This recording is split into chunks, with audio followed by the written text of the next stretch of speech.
What is going on, everybody? As always, a huge thank you to everybody who clicked on the video. I greatly appreciate that, as always. So today I'm going to be taking a look at another Fire Red ROM hack in physical form, and this time I'm going to be taking a look at Yu-Gi-Oh Pokéduel for the Game Boy Advance. So if anybody here has seen my video on Dragon Ball Z team training, or maybe you've played that game yourself, this is a very similar game in that it's essentially the same Fire Red Kanto story that we all know and love, played 1,000 times, right? But instead, it's been replaced with duel monsters this time around. But before we jump into all of that, let's go ahead and take a quick look at this case here. Now, of course, we can tell this is Yu-Gi-Oh because we have a provocative Dark Magician girl. Those two tend to go hand in hand for some reason. But we also have, in my opinion, like the OG mascot, Exodia, clutching the provocative Dark Magician girl, at least attempting to. OG mascot, he kind of fell off over the years, but he's still very, very cool. It's nice to see Exodia up on the front there. We'll go ahead and flip around to the Bakaruni here.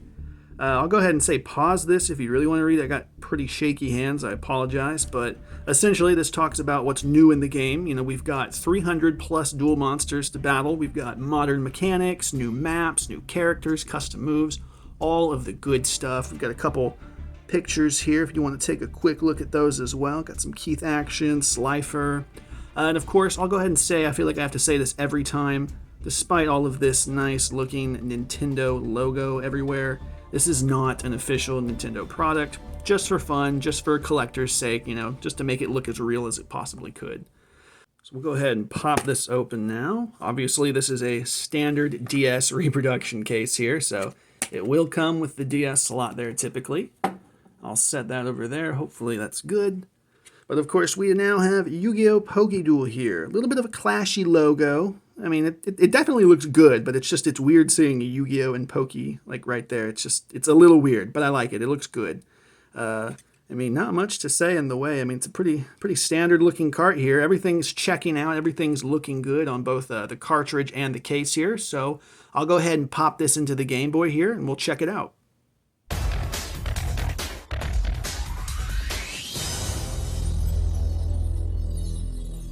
So where better to begin than the beginning?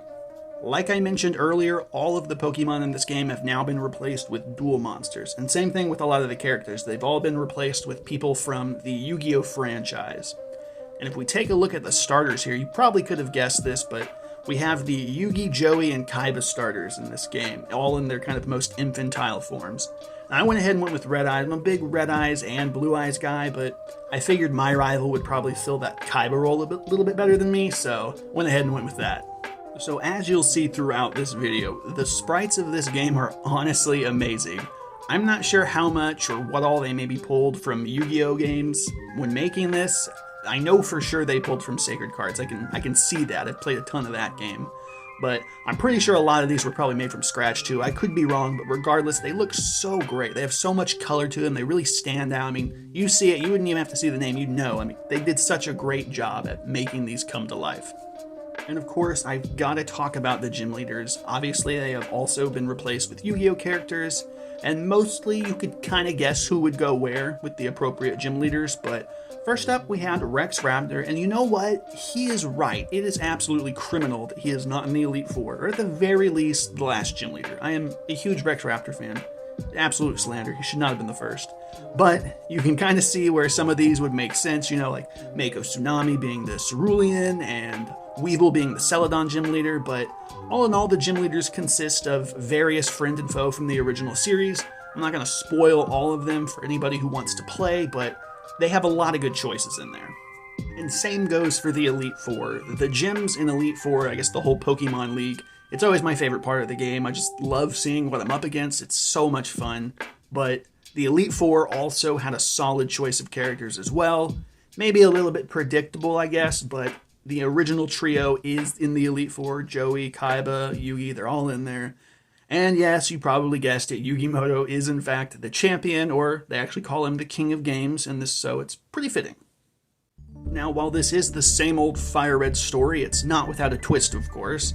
There's actually a small but fair amount of new additions to the game, and that's not including all of the modern mechanics and quality of life improvements they added, like auto running and your HMs automatically activating, things like that. They added a bit of a Yu-Gi-Oh flair to the game's story. This time, Team Rocket has actually teamed up with the Rare Hunters, which is pretty cool. I thought they maybe just would have been replaced entirely, but they actually work together in an effort to collect all 5 pieces of Exodia. So you're collecting the Exodia pieces throughout the story, which is pretty cool, and you got to defeat the joint teams. Pretty cool. The Rare Hunters actually even have their own base you actually have to go through, so it's like not just taking over the Team Rocket base, like they have a whole separate base that you actually get to go through.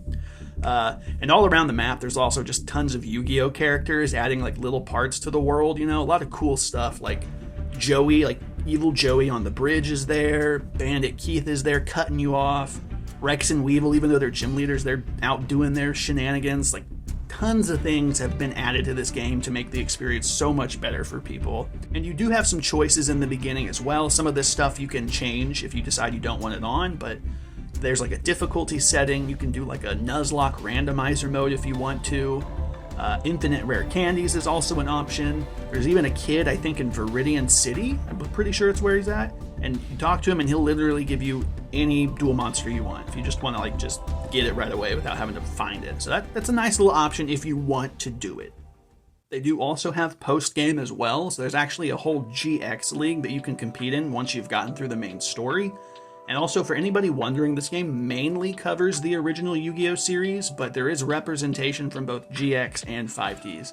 The creator of this game, I think Ords3, I hope I'm saying that right, I apologize if I'm not, they definitely seem like a Yu-Gi-Oh fan. They know their stuff, and not just in the anime, but like the actual card game too, like tons of references, pendulum bashing, that's always fun, I'm not a big fan of those.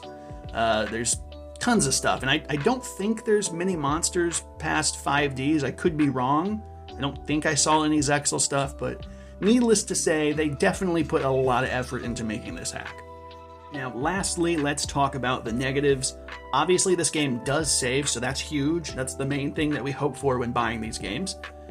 The only issue is that it does seem to take a bit of a minute to save. It's kind of a long save, not like your standard flash saving. I've seen that before, obviously, but this is just a little bit different, a little bit slower. Kind of scared me for a second, but it does that pretty consistently, but I've had no issues with that. Like, it does save. I've had no crashing or anything like that. Also, there were a few parts in the overworld where I would get a bit of slowdown, usually like in high traffic areas with a lot of trainers. I typically try and keep auto run off to see if that helped, but it never crashed. It was definitely odd. I've never had that happen to me in a game like this before, but just definitely something worth mentioning, but it technically works. And other than a few weird item sprites I noticed once or twice, everything else checks out. Like I said, the game saves, it never crashed, and it has tons of new work done to it. Like seriously, if I had to compare this to Dragon Ball Z Team Training, I'd definitely say this one fits better like as a game. Like dual monsters, 2 Pokemon that transition, just it makes a little bit more sense. But they are both fantastic games, and they do a great job with their sprites.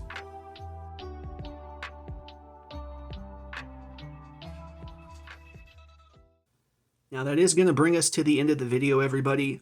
All in all, Yu-Gi-Oh Pokéduel was a phenomenal game. I had so much fun playing through this game.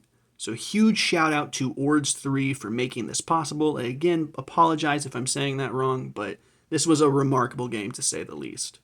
Definitely think you guys should check this out as a ROM first, but if you guys are interested, I will be leaving a link to this down below as always if you guys want to check this out. But definitely check it out as a ROM first, that way you know what you're getting yourself into. And if anybody has any other questions about the video, maybe I missed something, feel free to let me know in the comments down below. And if you guys enjoyed the video, feel free to like it as well, as I would greatly appreciate that. But until next time, I'll see you guys later.